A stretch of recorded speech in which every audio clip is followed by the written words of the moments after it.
Hi there, back again every week, at least I try to.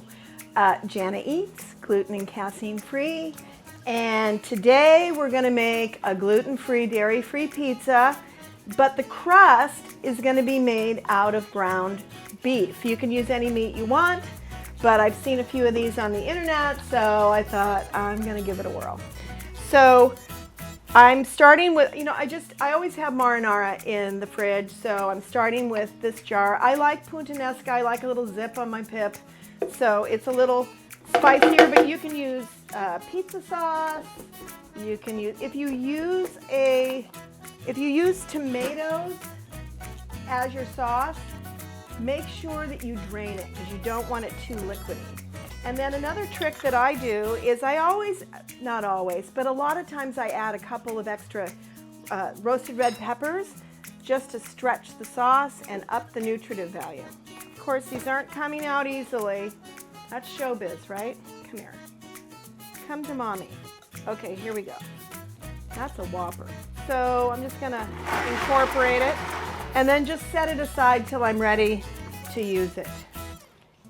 The next thing is I have a pound of grass-fed organic beef. It's locally raised and processed here, and I recommend that you either go to your farmer's market and get in relationship with your butcher and eat great meats that are properly raised and properly fed, and that way you are helping your body and the planet.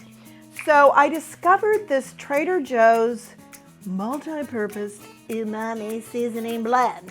It does have salt in it, so I won't be putting any salt in here, but it kind of smells like powdery bouillon.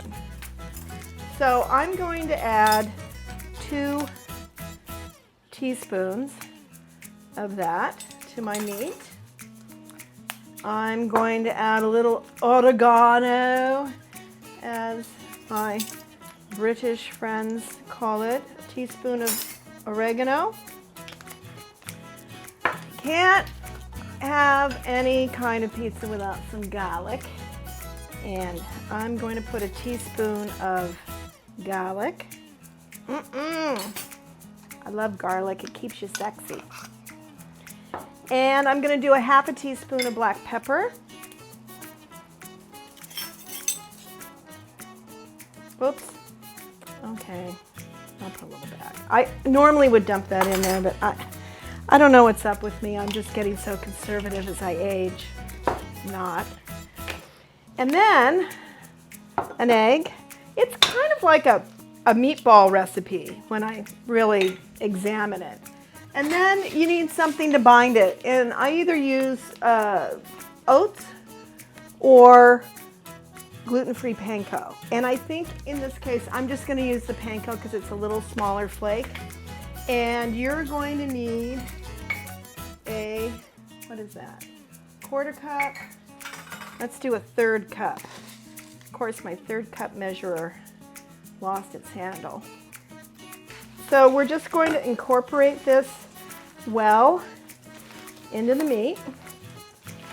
Set your oven at 425 and line a cookie sheet with parchment paper.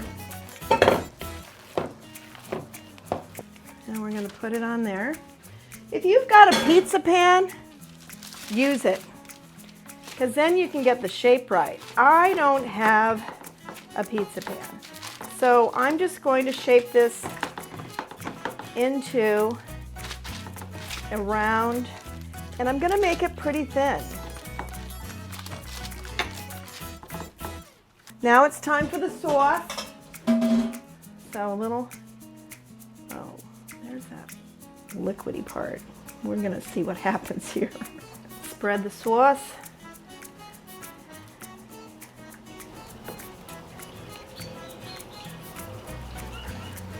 Okay, let's talk nut cheese. I love this stuff. It melts. I do the cheddar on an almond siete tortilla to scratch my quesadilla itch, and it's made from cashews. Okay, so I'm going to sprinkle some wonderful nut cheese. And then the other thing I'm putting on here is, love me some Miyokos. You people know that though. And she was just on Ellen. She gave her a big check to help her with distribution. This product rocks. There's no soy in here. It's coconut and cashews, and it melts. So I'm gonna open this up, arrange it on there. We'll take a quick shot so you can see what it looks like before I pop it into the 425-degree oven. And it's gonna take about 35 to 40 minutes to cook. So we'll do a quick shot of the Miyoko so you don't have to watch me slice it, of the pizza, and then into the oven, and I'll be back with the final product. Pizza people, meet the pizza. See you soon. So I'm back with my pizza. It smells incredible. I might have put too much cheese on it, but is there really such a thing? And I'm just garnishing it with a little fresh basil. The other thing that I love on a pizza is a fresh arugula salad.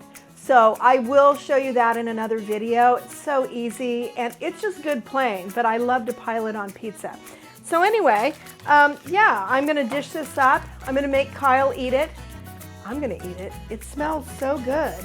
And we'll be back next week on Jana Eats, gluten and casein-free food.